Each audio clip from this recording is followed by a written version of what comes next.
Привет всем подписчикам! В этом выпуске вас ждет история о необычном существе, которое начало свое существование после того, как все динозавры вымерли. Это существо – ужасная птица. Официальное название – Фороракс. Форораксы достигали в высоту до 3 метров. Вес колебался от 150 до 300 килограмм. У них были очень длинные лапы, почти до 2 метров. С такими лапами они могли развивать большую скорость, по самым скромным подсчетам до 45 км в час. От такого быстроногого хищника животным было сложно спастись бегством. Но все-таки, что делало ужасную птицу по-настоящему страшной? Во-первых, она ходила на 2 ногах и была очень огромной среди большого количества животных. Была на вершине пищевой цепи на протяжении многих миллионов лет. Во-вторых, у нее было очень мощное оружие – это огромный острый клюв. Она была намного выше человека, и если встать рядом с ее скелетом, то это выглядит впечатляюще. Сколько же времени существовал вид этой птицы? Целых 58 миллионов лет. Человеческой цивилизации остается только завидовать эволюции Фороракса. И это, кстати, единственный период в истории планеты, когда на Земле главным хищником был не динозавр и не животное, а самая настоящая будущая птица. Почему же эта птица существовала столько лет, а потом внезапно исчезла? Ведь у нее практически не было врагов, а с питанием не было никаких проблем. Это нам и предстоит выяснить. Не забывайте подписываться на наш канал, оставляйте комментарии и ставьте палец вверх. Бейте в колокол, чтобы не пропустить новые и интересные выпуски от нашего канала. А вот наши соцсети. Подписывайтесь на них. А кто хочет, чтобы наш канал был еще интереснее и познавательнее, ссылки на донаты под видео. Мы продолжаем. Ученые выяснили, что ужасная птица, она же Фороракс, была родственником тираннозавра, поэтому этот бескрылый монстр вобрал в себя все самые ужасные качества безжалостного предка. В чем было сходство Тирекса и Фороракса? У обоих были мощные задние лапы, острые когти на маленьких передних и большая огромная голова, с помощью которой птица просто забивала свою добычу насмерть. Все действия Фороракса были очень похожими на действия тираннозавра.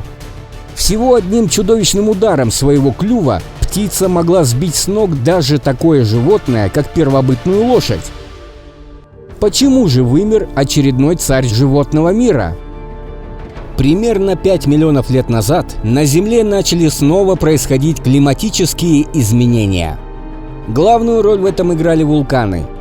Один за другим происходили масштабные извержения, и Земля вновь была охвачена огненной лавой.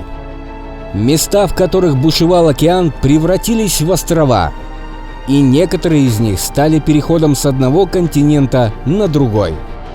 К примеру, появился Панамский перешеек между Южной и Северной Америками, по которому в течение нескольких тысячелетий произошла та самая миграция ужасных птиц.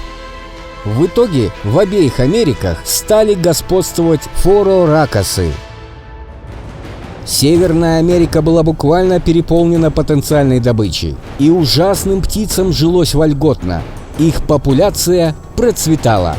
Но в Северной Америке ужасных птиц ждали сразу несколько проблем. 2 вида хищников, которые ни с кем не желали делиться территорией и охотничьими угодьями. Это древние волки и саблезубые тигры. Стала происходить борьба за выживание между этими видами. И только один вид выживет в этой тяжелой борьбе. Мы с вами знаем, кто победил. Это волки. Но почему именно волки? Давайте выясним. Ужасная птица не боялась битв и зачастую первая нападала на хищников, которые не желали делиться с ней территорией. Ее секретное оружие – резкий удар клювом, который по мощности превышал удар орла, но не настолько сильный, чтобы свалить с ног очень крупное животное. Скорее всего, хищная птица имела достаточный интеллект, потому что могла наносить точные удары в уязвимые места жертвы – затылок или виски. При таких ударах клюв повреждал мозг и вызывал мгновенную гибель жертвы. Если им все же приходилось сражаться с крупной добычей, сравнимой по размеру с ними, то фороракосы использовали стратегию из серии «Удар, 2 шага назад», как боксер на ринге. То, что мы показываем на экране, как птица сбивает ударом животное, является лишь теорией ученых, но, как известно, что и теория впоследствии может оказаться достоверным фактом.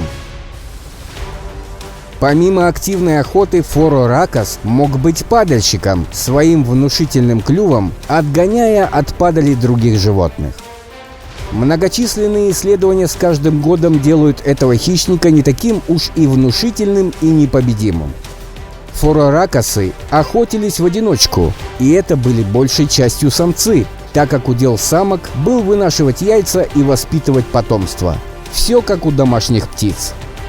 У хищных птиц также не было стайного инстинкта, как и у тираннозавров и других похожих гигантских плотоядных. Именно этот образ жизни мог послужить вымиранию данных чудовищ. Еще одна теория вымирания хищной птицы, которая близка к конкретным фактам. Это образ высиживания потомства. Фороракосы высиживали яйца на голой земле. Никакой защиты в виде кустарников, зарослей, нор или высоких деревьев. Еще не родившееся потомство постоянно нуждалось в защите, а его родители зачастую не могли сберечь, потому что большей частью оба находились на охоте. Гнездо, расположенное на земле и оставленное без присмотра, было как сигнал для хищников, таких как волки и саблезубые львы. Волки, будучи социальными животными, могли прекрасно защищать свое потомство, чего не скажешь о фороракосах. Волки жили и охотились в стаях. Вожаки любой стаи могли общаться между собой с помощью воя, рычания и различных действий телом. Это происходило незаметно, но эффективно. Подача сигналов в полной темноте и на расстоянии нескольких километров также была очень эффективной. Ужасные птицы такого сделать не могли. Волки не боялись фороракосов, когда были голодными. Во-первых, они осознавали, что нападение целой стаи даже на такое огромное животное, как фороракос, могло означать победу над противником, даже ценой гибели нескольких своих товарищей. Но победа волчьей стаи над одинокой хищной птицей в большинстве случаев была предсказуемой. Вывод всей этой истории один.